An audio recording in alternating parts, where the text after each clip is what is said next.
Let us eat crepe. Princess Bear here. Today we're in EPCOT, and it's time to go back to La Creperie. Le Prix. Yes, it's been too long since we've been back here, so we're going to crawl in, hopefully dry. Their menu's changed. Yes, the menu's changed. And as your number one choice of food and entertainment, we're here to try all the crepes, so you don't have to. Remember, she's vegan. I'm not. Remember, it's crepe, not creep. Don't be weird. It's time to foodie and chill.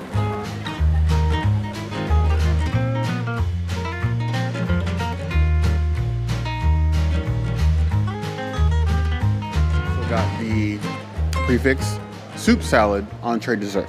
I decided to go for soup. I've never gotten the soup here, but it is a soup of the day, soupe du jour, if you will. Today it's a potato, cheddar, and bacon soup. So not vegetarian, not vegan. There's bacon, cheese, and potato in there. Now it looks nice and creamy. You got some croutons on here, which are also decidedly not vegan, and then some chives. But it's a nice creamy soup. Nice like cup of soup, not a ton, but not a little. Covered. The croutons, you get that. Voila. I would say good soup, but that's a very tired meme at this point. I would say great soup. Nice and thick. I think equal parts cheese and potato, not one more than the other, so you're getting a lot of the potato creaminess and the flavor profile of the cheese without going overboard. There's enough bacon in there to get the bacon flavor without it feeling like you're having meat with a side of soup. And then the croutons are croutony. They're soaked into the soup, so they're not super crunchy, so you don't have to worry about like cutting the roof of your mouth. I love croutons, but I don't feel like I just ate a block of razor blades. So to me, this is all positive things. Now, yes, I did take a magic pill, though some people have hated it because I talk about my lactose intolerance on the channel. Honestly, I keep doing it anyway. I love it. 3.75 out of 5 plus.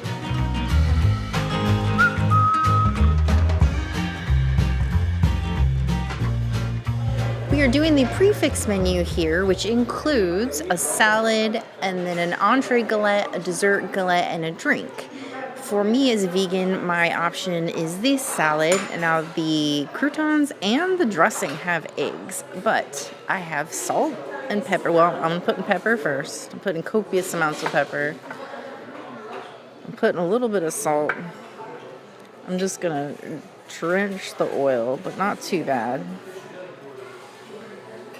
I do also have Parmesan, but I know a lot of you judge me for just trying it that way, so I'm going to just do a little toss, a baby toss, and try it this way first. Also trying to spare Bear because there's a lot of onion in this. I could just smell nothing but onion. Let me grab a leaf and a tomato. All right. Cheers. The leaves are fresh. They're a nice variety. It's not a bunch of arugula, which is nice, or like romaine or anything like that. I like the tomatoes. I just wish that they had like a non-vegan dressing. I'm definitely going to be dousing this in the Parmesan, and then it'll be nice. And it probably needs more pepper. That's on me. I would say it's like a 2.5 out of 5 salads. It's kind of hard to toss, actually, on the plate. Even as a rabbit that does not eat a bunch of raw onions, there's only a couple onions that I can have, like shallots and green onions. There's something about the smell of a nice plate of like raw onions in a salad. Wonderful smell. Terrible result for me. But either way, I try these things so you don't have to. You know what? A lightly oiled salad, letting the greens be greens, it's fine with me. I like my salads to be salads. Or whatever else I identify as. It's fine. I just want to eat. Greens. Honestly, with a touch more pepper, that would be perfect. The greens are nice and snappy. Nice acidity from the tomatoes. It's a plain, like spring salad mix, but honestly, I prefer my salads to be uncomplicated.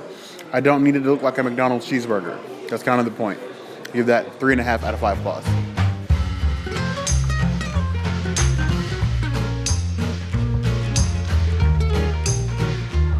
The ratatouille. The funny thing about this dish in particular is that it is part of a third-party conglomerate that owns this restaurant, the France Pavilion booth for all of the festivals, Monsieur Paul, and Chef de France. And it's funny to me because Chef de France also serves a vegan ratatouille. And pre-Pandy, when we went to Monsieur Paul, they served me a ratatouille. They didn't do that on the recent menu since they reopened. And then, of course, here we have a beautiful ratatouille. I do have pocket parm. I could add it to this because you do put ratatouille, or you put cheese in ratatouille. And the Parmesan did make a huge difference in my salad. But I'm not going to do that. I'm going to try it this way first. This is one of the dishes that did change on the menu. They added bell peppers to it, which is nice. So it's not a new thing. I mean, it's reimagined. So I'm going to get in here. I'm going to get like... Ooh. It's a special buckwheat you have to get for the vegans.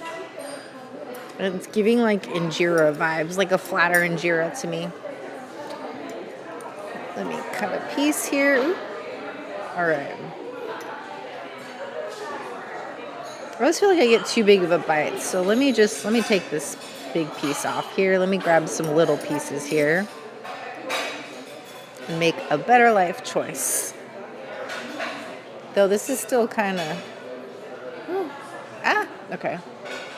I will say in the past, the ratatouille has sometimes felt a little bit ho-hum. This one actually is really herbaceous. You can taste all of the different elements in there, and they've really like meshed together really well. It's not like something soft and soppy in your mouth. It's still really flavorful. Each piece holds up while still being really soft. And you just kind of get like this nice little comfort. It's almost like eating stew without like the sauce. I would say this is kind of a little out there, but at Citricos they have like an ancient grain stew. They dropped the stew from the name, but the stew was on there for a while, and it was basically like a bar of like vegetables that were like all of the broth was cooked out of it. This is kind of what I feel like that should have been. Just that nice like softness of veggies that just kind of melt in your mouth, and you get this like experience where things are like dancing around you. I like this. I will give this a 4.75 out of 5 galettes. This is beautiful. There's something about the prefix menu here at the Creperie that I think represents everything good with a theme park experience. Theme parks, especially nowadays, given the state of the economy, state of the world, traveling in general, and how big Walt Disney World as a whole has gotten. Universal has this problem too, so it's not just a Disney problem. Is that there's so much to do that it makes you feel like you have to do everything and everything quickly. That is the incorrect way. Le Creperie, since it has opened, the most popular part of this place has been the to-go windows outside. They have walk-up windows. You get a crepe and walk away. I would say that coming in here to the prefix menu is the preferred experience because you need to slow down and enjoy your trip here. I know you want to do everything. You need to relax. I don't want you to go home tired. I want you to go home rested, relaxed, with plenty of fun memories. You're not going to do that if you could barely walk at the end of every day. That's probably going to happen anyway, but a little vacation tip from Princess and the Bear. I get off my soapbox and get back to the food. Because that's why you guys really come here, not to hear me rant about nonsense theme park stuff. But I'm going to dive in here. I really want to treat it like an injera basket, honestly. When the princess mentioned that, I just want to like stick my hand in it, pick up this buckwheat crepe, and just start scooping veggies in it. Because honestly, that feels a lot easier to eat instead of a fork. That is a wonderfully seasoned ratatouille on its own. Not even get into the delicate nature of the crepe itself. You have issues sometimes, especially when you don't make ratatouille correctly, where you get it's very heavy on the acidity, which sort of like covers up some of the flavors of like all the vegetables married together.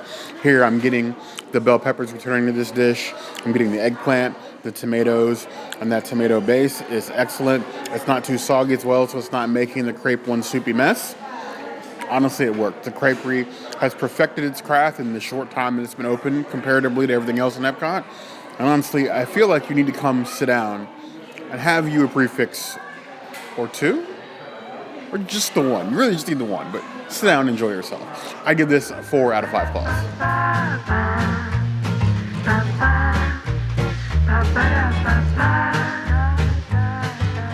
So, of all the crepes that I could pick from, I went with the Chèvre. Now, the poulet is actually the updated crepe on the menu. Previously, it had honey on it, and they removed the honey on the newest menu update. But last time we came, I actually had it without the honey. So I was like, you know what? I'm curious what the honey tastes like. So they have this Chèvre, which is goat cheese, spinach, walnuts, and a drizzle, healthy drizzle of honey all the way around. So the goat cheese and spinach, I'm down for that. Vegetarians, this one is for you. How do I want to do this? Now, even though we do food reviews on YouTube, we are not foodie experts. I would call ourselves foodie adventurers, foodie explorers, if you will. I'm not an expert with every type of food.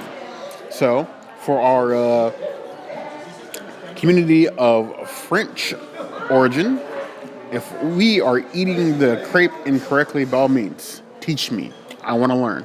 I like learning. I find goat cheese to be something that's very popular on a lot of charcuterie boards, with like honey either drizzled over top or is like a honeycomb next to it. This works. It's like a warm goat cheese with a honey drizzle. You get like a nice sweetness to what is normally like a very punchy, very gamey sort of cheese. The walnuts give it a bit of earthiness. So all things in balance, I feel like it's just a nice, mild crepe. Not too extreme at one end, but nice and flavorful all the way through. That's tasty. I do not regret getting the chicken, or not getting the chicken. I'm very happy with my goat cheese.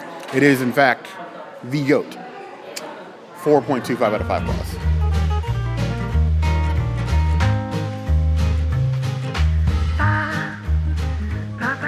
I got the Rosé cider, because why not? Rosé all day. It tastes like, like a sparkling cider, like sparkling apple cider that you have during the holidays. What's the name of that brand? I forgot. Tell me in the comments. The one with like the white label with like the cursive or whatever. I don't know. They usually drink it during the holidays. It tastes exactly like that. It is a 5 out of 5. It is a Princessities item. I would drink like 10 of these. They're so good. And then I'd be in trouble because they don't taste like alcohol.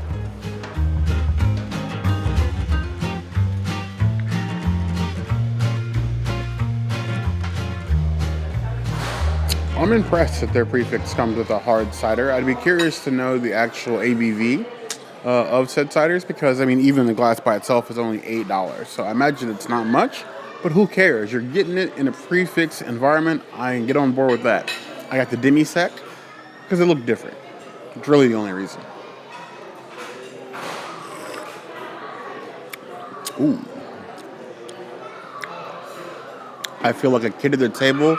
My mother let me have the plastic glasses at the kiddie table. It's tasty. It's juicy. A little sparkle to it. I'm fine with that. I would give that 3.5 out of 5 claws.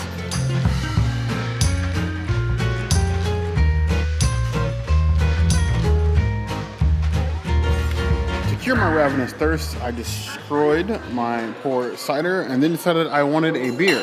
So I went with the La Belle Époque. It is a artisanal pale ale. It smells of complex layers of fruit and very hoppy. Being a pale ale, I'm expecting this to hurt like so much skin on top of sandpaper.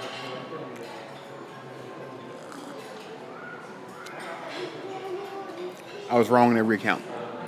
Smooth, flavorful.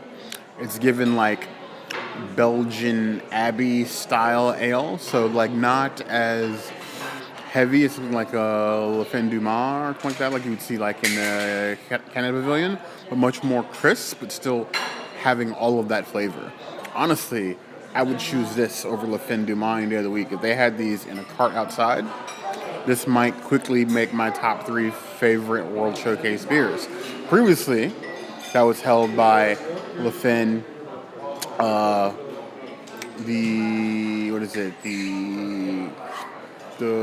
Cronon Blanc shortening 5 that we can get in the other side of the France Pavilion.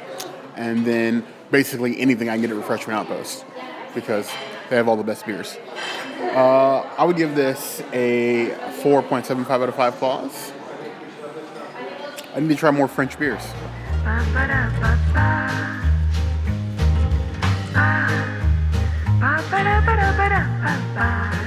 Now, typically for all of us vegans, our option for dessert is the Melba, which is like berries and peaches with some almonds, and that's it. But actually, there is one other option that is now privy to us. It is the banane. Now, all you have to do is get the banana, and then you can do just by itself with sugar or the raspberry sauce. This is beautiful. And then I decided to go in on a Grand Marnier thing also. Of course, I'm not going to pour it. I made that mistake the first time that we came here. And our server was like, oh, no, we don't do that in France. We don't pour that on there. Yes, you would drink it, but ideally you would cook it into the crepe. So we put it in the butter or whatever, was what she said. And I think that is the better way to go. So now I understand like the whole shot concept. But I'm definitely not going to pour. I'm going to grab me some, and then I'm going to take a sip afterwards, because I think that is the way. Banana and raspberry, I feel like, is a good little combination. And I guess you have to kind of make a little taco. But a real taco, not a fake taco. So, we're going to open this up. Let's throw in a couple of bananas, put the top over, and then we have something that doesn't fold when presented with challenges. Or maybe it does. Okay, now it's no longer a taco. It is a lean-to. It's a banana lean-to. And now we sip. Oh my gosh. Okay, so the banana on its own is delicious. It's soft. Adds like a little creaminess to the crepe situation. And then you have the raspberry, which adds this like sweet element to it that really makes you remember that this is a dessert. And then you take a little sip of that Grand Marnier and you get that orange in there, and that is like the cherry on top. That makes this whole thing like super vibrant. Definitely the way to go. You just need like a little variety of fruits in the crepe, and you have something super dynamic and wonderful. I'm going to really enjoy this dessert, and I do definitely think it's better than the Melba. So if you come here and you're a vegan, take into consideration that you have more than one option for dessert. I would give it a 5 out of 5. I think it's a Princess Cities item, especially if you add the Grand Marnier. As long as you don't pour it, and you do little baby sips, and you just kind of use it as a flavor enhancer with each bite. That is the way to do it. Now we know that's why everybody comes for the crepes. You come for the dessert grapes. You skip out, you rob yourself of the savory, and you come straight for dessert. And there's nothing wrong with that. It's your vacation. As we've said before, do it your way and not the Burger King way. But banana and raspberry, that smells amazing. Because you have nice, like, warm banana. It's not just like raw, uncooked banana. It's like banana that's been cooked down, nice and simmered, with the raspberry sauce all over everything, with the buckwheat. Looks beautiful. Does it taste beautiful? That is reaching back into the foodie memory banks. There is a banana-based dessert. I think it may include ice cream, but also alcohol. Bananas Foster? Is that it?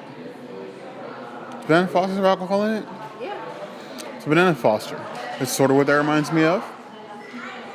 You get like that creaminess of the banana, that sweetness, the mild sweetness with the raspberry sauce.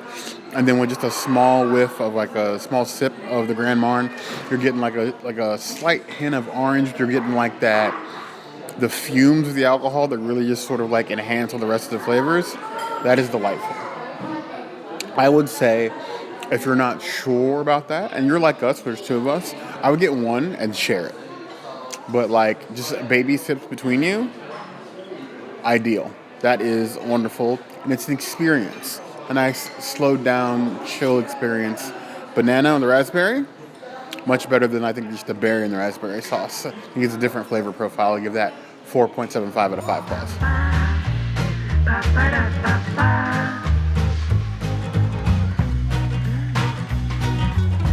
So the customers here are always so wonderful. I actually asked our server for her recommendation for my dessert crepe because I was torn and on the fence between the palm, which is like the apple with the caramel on it, or the pure, which is the pear with chocolate ganache and heavy whipped cream, and with powdered sugar, which is what I ended up going with because it was still flavorful, but the less super rich of the two. So you have these cooked down pear in the middle with the chocolate ganache on top. You have this heavy whipped cream, and then the powdered sugar. Now, this is a dark chocolate, so while rich, it's not overly sweet, which is usually what I'm aiming for. Just gonna go ahead and get all the things. Destroy something beautiful, if you will. Crepe is nice and crispy. The pears are nice and soft. Just do the pears as they do in Paris. My stomach is a maze of foodie flavors. A door somewhere in that maze has been opened. And I fear that I shall not find my way back to that door until the next time that I come here. Because the pear with the chocolate ganache, I've never once in my entire foodie life ever thought to put a dark chocolate sauce on cut up pears, cooked down or otherwise. I eat pears, but like dessert pears with chocolate never dawned upon me. Like just simple, not complicated, but like never clicked. But that with the crispy crepe and the whipped heavy cream, amazing. This could make me a dessert person. This could flip a switch. Hopefully not, but it's just that level of good. Give that 4.75 out of 5 claws. I feel enlightened. Now I need a beret, candied cigarette because I don't smoke, and maybe some really, really tight non-denim pants. Or denim would be fine. We've definitely creeped our way through La Creperie. I gotta say, this is one of the best value meals. I would always say Chef de France is a good value, but I really think that the Crepe place is the better value than Chef de France. Yeah, you get appetizer, entree, dessert, and a drink for $40, and honestly, I just struggled to finish my meal. It was so large and in charge, and yeah, I could eat that and just like be full for the rest of the day, or you could take like some of it with you and just eat on it on your way around. They do have the to-go window also, and they do pass holder discounts if you come after 3 p.m. and you don't do the prefix. Yes. But it's always an interesting experience coming here. Even the small updates matter at a place like this. Yes. So we like being able to show that to you, but I don't know what you guys think. I know a lot of people overlook the Creperie. I need to know why you Seriously. aren't sitting down for a crepe. Why are you standing with your legs hot and tired when you could be relaxing? Let me know in the comments below. As always, if there's anything else you can see us do, the comments will always be a place to find us. Hit the notification bell if you want to see other videos like this, and We have new videos 5 days a week, Monday, Tuesday, Wednesday, Thursday, Saturday. we'll see you soon. Be sure to subscribe and like this video. And if you don't comment, I don't, maybe Bear will just hole himself up in the Creperie, and then you'll just see Creperie videos every single day of the week. And who wants to eat the same thing every single day? I'm a French bear now. Creperie. Oh yeah? Not a rat bear? Not a French rat bear. bear? French bear. You're just a bear of all trades. I am. But you heard the girl.